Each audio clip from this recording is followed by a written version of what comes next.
Buonasera e benvenuti a questa edizione del telegiornale. Vediamo insieme i principali titoli. Sparatoria al chiosco di Giarre, un altro arresto e un parente del pluripregiudicato arrestato per tentato omicidio. Anche lui di lingua glossa nel sottoscala della sua abitazione nascondeva documenti falsi. Uccise l'amante incinta, confermato l'ergastolo per l'imprenditore di Partinico che nel 2019 assassinò la sua ex e tentò di disfarsi del cadavere. L'uomo è stato condannato a risarcire i parenti della sua vittima. Rapito da finti poliziotti e liberato dopo 24 ore. Si indaga per ricostruire il giallo di San Cristoforo e identificare i rapitori. Il giovane era ai domiciliari con la moglie, a parentele di peso nell'ambito mafioso. La crisi idrica di Agrigento, si ferma il sit-in di protesta del Codacons davanti al comune. Convincono le promesse del governo sui dissalatori, nell'ennesimo peggioramento in vista con distribuzione dell'acqua ogni 6 giorni. L'AST corre ai ripari ma con una soluzione tampone, 30 bus in affitto per garantire gli spostamenti degli studenti pendolari. I mezzi guasti verranno rimessi a nuovo, entro una decina di giorni il ripristino regolare del servizio. Intimidazioni mafiose, a Palermo 4 famiglie senza casa costrette a rinunciare alla loro nuova abitazione confiscata alla figlia di un boss perché minacciate e oggetto di ritorsioni. Calcio per il Catania e vigilia di campionato. Domani al Massimino arriva la rivelazione Picerno. In Serie B trasferta da 1000 insidie per il Palermo sul campo della Juve Stabia.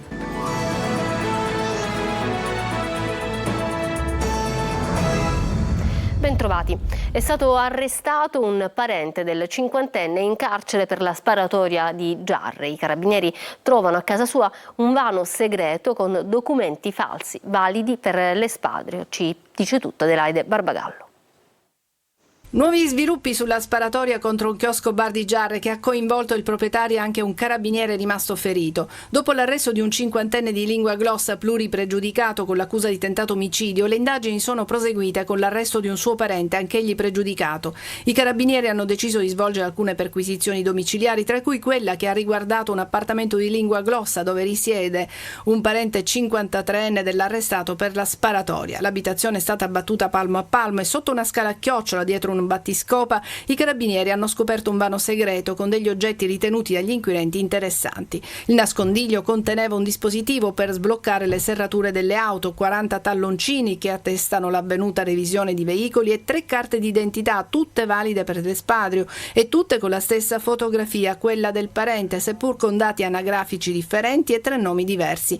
Documenti ben realizzati che avrebbero potuto ingannare facilmente occhi poco esperti. Il ritrovamento del vano segreto e del suo contenuto ha fatto scattare l'arresto. Carcere a vita per l'imprenditore di Partinico che nel 2019 uccise la sua ex amante incinta e tentò di disfarsi del corpo. La Cassazione ha reso definitiva la pena alla quale si è giunti dopo ben 4 processi. L'uomo è stato condannato anche a risarcire i parenti della sua vittima. Manlio Viola. Uccise la giovane amante incinta, poi tornò alla sua vita normale come se nulla fosse accaduto. Per quel delitto però adesso dovrà scontare l'ergastolo. La Corte di Cassazione ha confermato in via definitiva la condanna per l'imprenditore di Partinico Antonino Borgia, 56 anni, accusato di aver assassinato nel 2019 Anna Maria Di Piazza.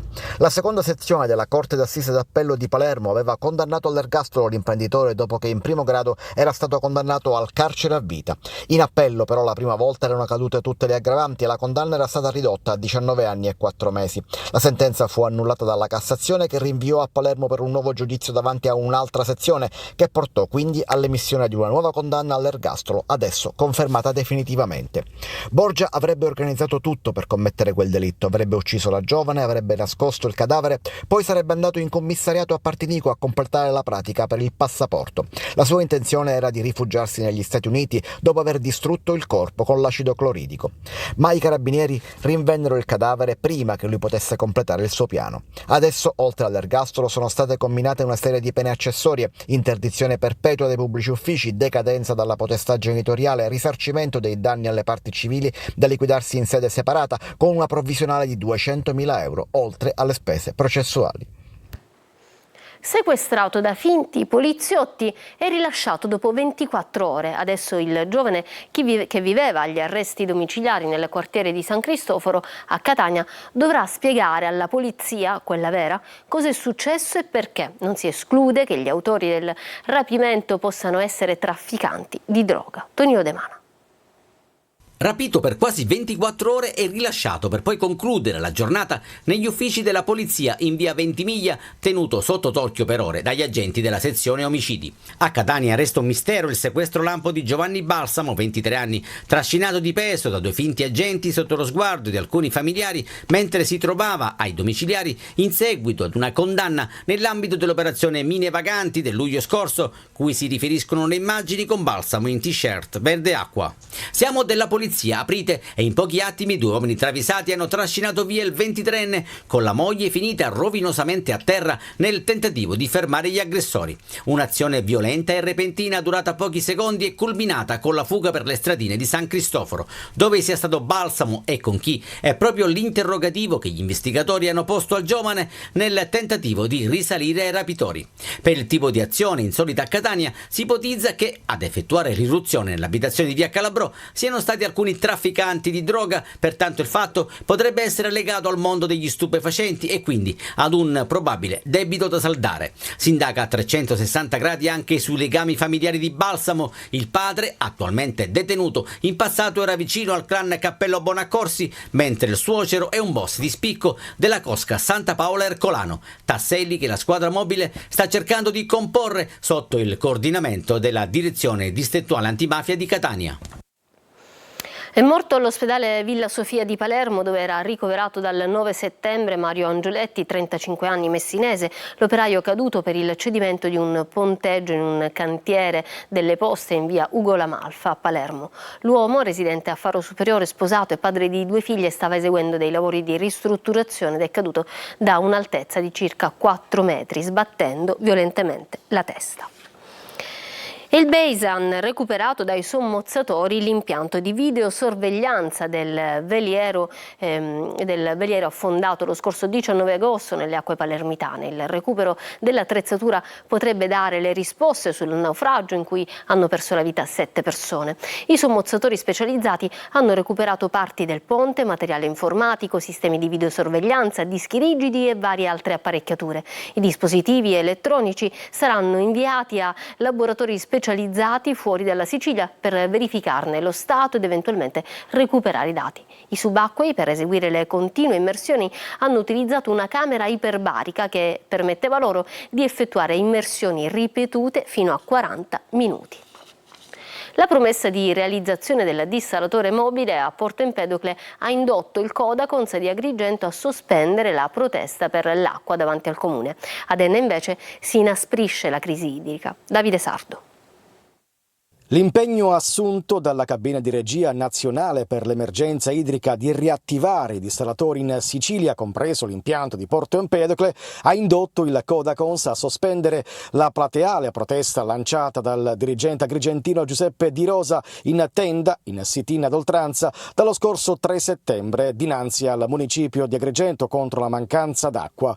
Adesso Di Rosa ha smontato il suo arsenale. Hanno disposto con immediatezza l'installazione di dissalatori mobili, cioè quello che chiedevamo noi, quello che il sindaco non ha installato già dal mese di luglio. Poteva farlo, potevano 50.000 euro al mese un dissalatore da 40 litri, potevano affittarlo anche con la tassa di soggiorno, con i fondi del parco, chiedendo alla protezione civile di attingere dai fondi stanziati dal governo nazionale.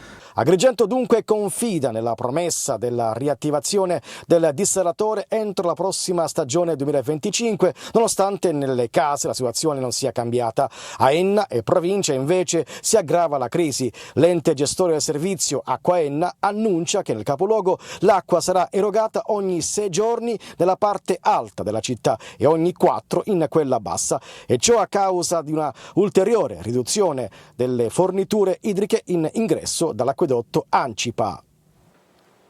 L'AST affitterà 30 autobus per sostituire temporaneamente i mezzi fermi per guasto e dentro una decina di giorni questo permetterà di ripristinare gradualmente il servizio di trasporto necessario agli studenti dei comuni minori dell'isola. È l'esito della riunione in prefettura alla quale hanno partecipato anche numerosi sindaci. Sentiamo Maglio Viola. Ancora 10 giorni di sofferenza per i circa 7.000 studenti e le loro famiglie dei 60 comuni minori siciliani rimasti senza trasporto o con trasporti troppo ridotti da parte di AST, l'azienda siciliana che collega fra loro i comuni più piccoli. Con l'inizio della scuola le corse sono insufficienti, gli studenti non riescono a raggiungere gli istituti, tanto che per garantire il diritto allo studio le famiglie si sono messe d'accordo, i genitori si mettono in ferie a turno per portare i figli a scuola. Una situazione insostenibile che è stata al centro di una riunione convocata in prefettura a Palermo, alla quale hanno preso parte i vertici di AST, i rappresentanti dell'assessorato regionale alle infrastrutture e alla mobilità e i sindaci dei comuni di Altofonte, Bolognetta, Castronovo di Sicilia, Lercara Friddi, Mezzoiuso, Palazzo Adriano, Prizzi, San Cipirrello, San Giuseppe Jato, Vicari e Villafrati, nonché l'assessore ai trasporti pubblici del comune di Monreale. Abbiamo bisogno di un trasporto che sia più efficiente e più sicuro. In particolare faccio per esempio un esempio che sul mio territorio, nella tratta Lercara-Prizzi, servirebbero 2 pullman e ce n'è molto spesso uno, quindi chiediamo all'AST che rafforzi il numero di mezzi sul territorio o che, qualora non fosse possibile, si autorizzi i sindaci a coinvolgere i privati. L'AST ha garantito dunque che sta ricorrendo a mezzi in affitto per sostituire i bus guasti e che entro 10 giorni tutto tornerà a regime. Per questo il prefetto Massimo Mariani ha riconvocato tutti fra 2 settimane per verificare proprio che la situazione sia realmente tornata alla normalità, sia pure attraverso mezzi provvisori. Soddisfatti a metà i sindaci che sperano le promesse siano mantenute, ma restano in agitazione temendo che così possa non essere. Intimidazioni mafiose a Palermo. 4 famiglie senza casa sono costrette a rinunciare alla loro nuova abitazione confiscata alla figlia di un boss perché minacciate e oggetto di ritorsioni. L'assessore Ferrandelli: ripristineremo la legalità. Un'auto della polizia sarà sempre in zona. Marco Gulla.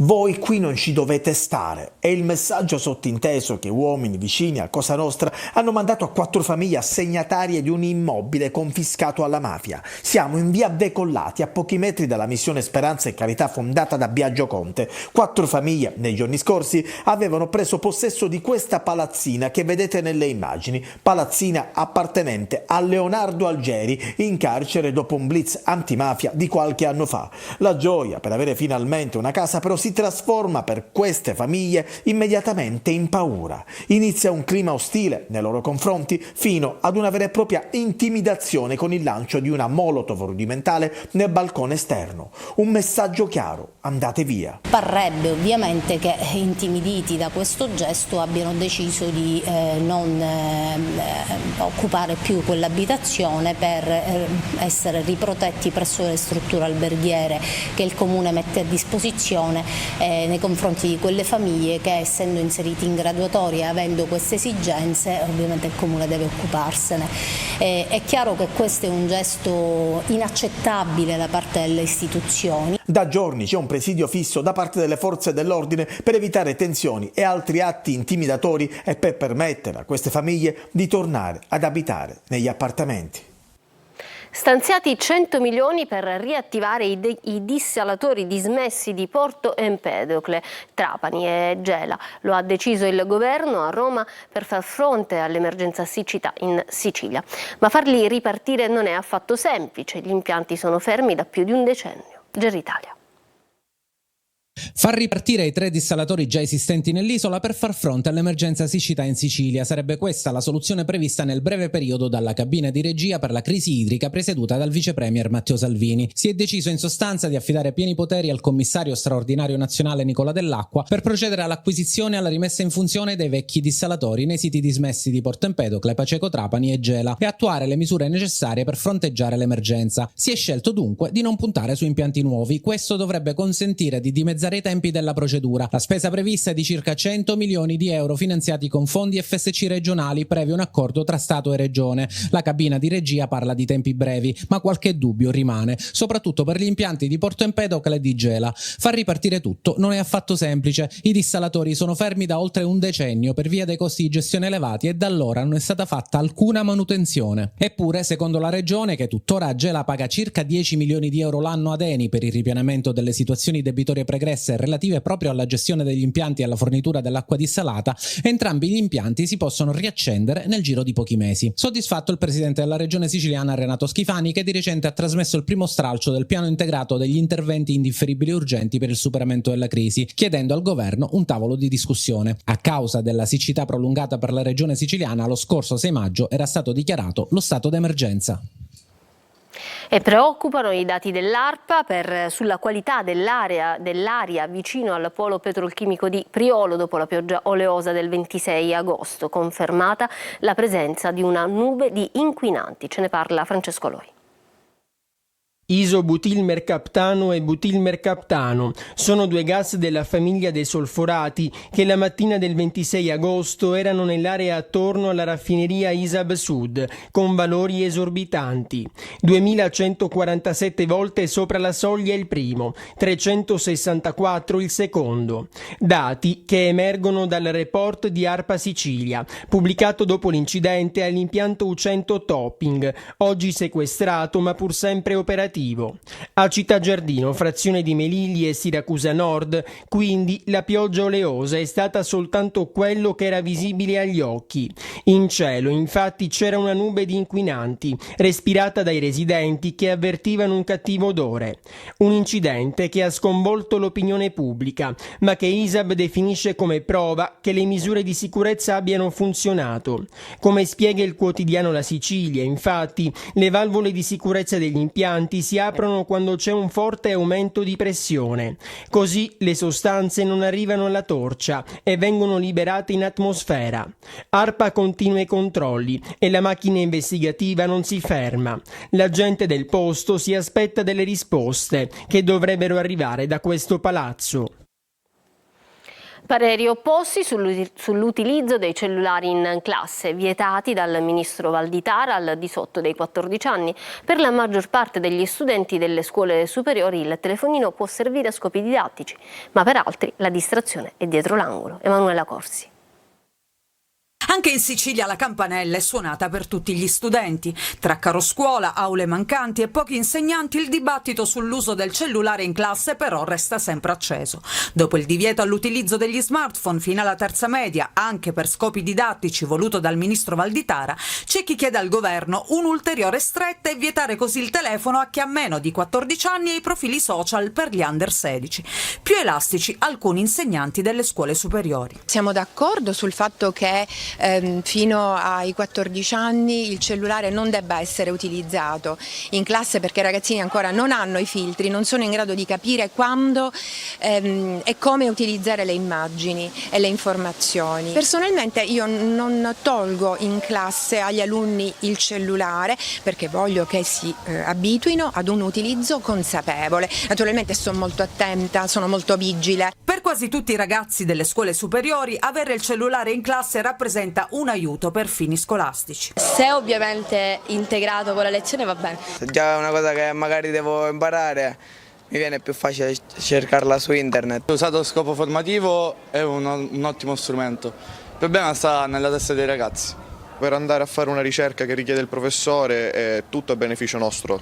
C'è chi non nega però che avere un cellulare in classe rappresenta anche una distrazione. Non si sta attenti alla lezione, si sta attenti a quello che si vede sul cellulare. Ogni tanto ti puoi distrarre. Per esempio tu come ti distrai? Giocando. Tra giochi, social e chat capita anche che arrivi il messaggino da parte dei genitori. Di solito cosa ti chiedono?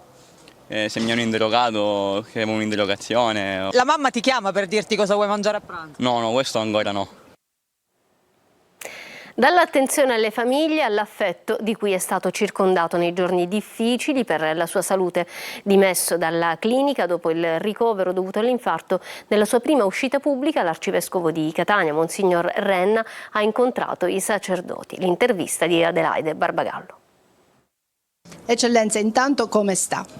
Sto meglio, grazie a Dio, anche se mi rendo conto che devo davvero misurare bene le mie forze, perché ecco, anche un incontro di un'ora e mezza non deve andare oltre per non affaticare ancora il cuore, però sono fiducioso che riprenderò al 100% con l'aiuto di Dio e con il sostegno di coloro che mi stanno curando.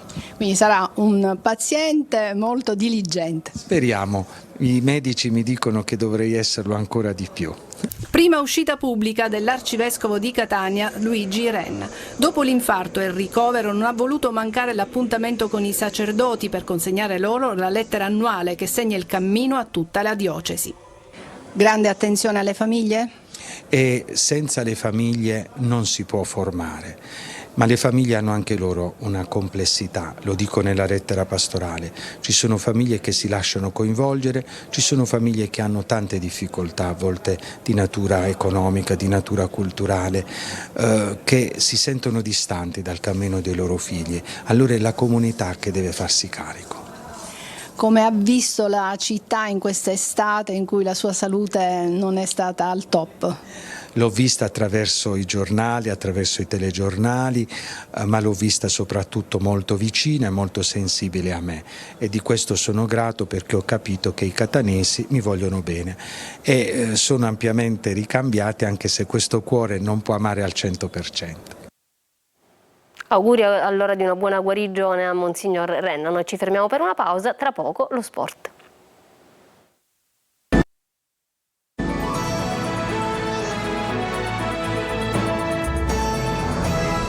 Ritorniamo in studio con il calcio, vigilia di campionato per il Palermo che domani al Menti affronterà la Juve Stabia. Dionisi sta valutando se far partire Brunori dalla panchina. Marco Gulla.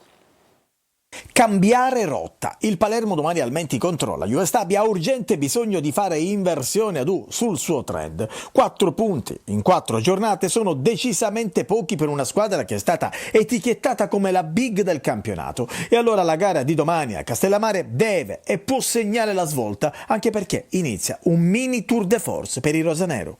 È una partita difficile, è un ciclo di partite difficile, impegnativo, ma vogliamo migliorare quello che abbiamo fatto, confermarci e ottenere più risultati di quelli che abbiamo ottenuto finora, fermo restando che il cammino non è in salita ma è lungo e dobbiamo essere lucidi.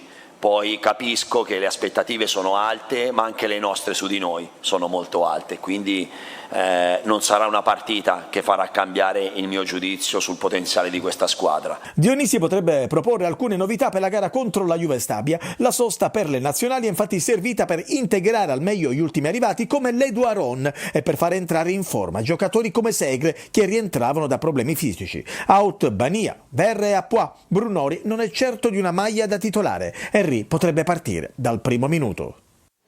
Ed è vigilia di campionato anche per il Catania che domani al Massimino ospita il Picerno. Si gioca alle 20:45. L'allenatore Mimmo Toscano in conferenza stampa ha presentato la gara. Francesco Triolo. E la vigilia di Catania-Picerno, un autentico scontro diretto al vertice, anche se forse a sorpresa di quest'avvio di campionato. Entrambe a 7 punti, primi in classifica, con Sorrento e Cerignola, Catania e Picerno cercano conferme sulle proprie ambizioni. Piano piano che l'infermeria si svuota, Mimmo Toscano può iniziare a disegnare il suo Catania, se sarà quello contro i Lucani o un altro si vedrà. Intanto insieme all'attesa cresce anche la consapevolezza che la rosa a disposizione comincia ad essere di primo livello, così come è stata costruita. I dettagli fanno la differenza, il sapere i punti deboli di un avversario o i punti di forza di un avversario è fondamentale per fare una strategia di gara. Poi sarà il nostro atteggiamento, quello che adotteremo in campo domani a stabilire che partita sarà. Mancheranno sicuramente Gherardi, squalificato, al suo posto dovrebbe giocare Quaini, mancherà anche Di Tacchio, per lui lesione tendine al flessore della gamba destra, e Popovic ancora infortunato. Oltre ad Inglese, già assegna Biella, il tecnico etneo potrà contare anche su D'Andrea, Montalto e Jimenez, e sono recuperi di non poco conto. C'è anche la disponibilità di Verna, di Montalto e di Geca. Siamo stati bravi insieme al staff medico a portarli gradatamente verso la vigilia della gara. Calcio d'inizio alle 20:45 per Catania Picerno, Massimino previsto sold out e come abitudine Telecodor dalle 20:15 proporrà 3 ore con diretta stadio, collegamenti live, analisi del match, le interviste post partita in anteprima ed i vostri commenti via WhatsApp al numero 342 77 12855, differita integrale del match poi in esclusiva lunedì alle 22:15 dopo corner. Bene, questo era l'ultimo servizio, per stasera è tutto, io vi ringrazio per essere stati con noi e vi auguro un buon proseguimento di serata. Arrivederci.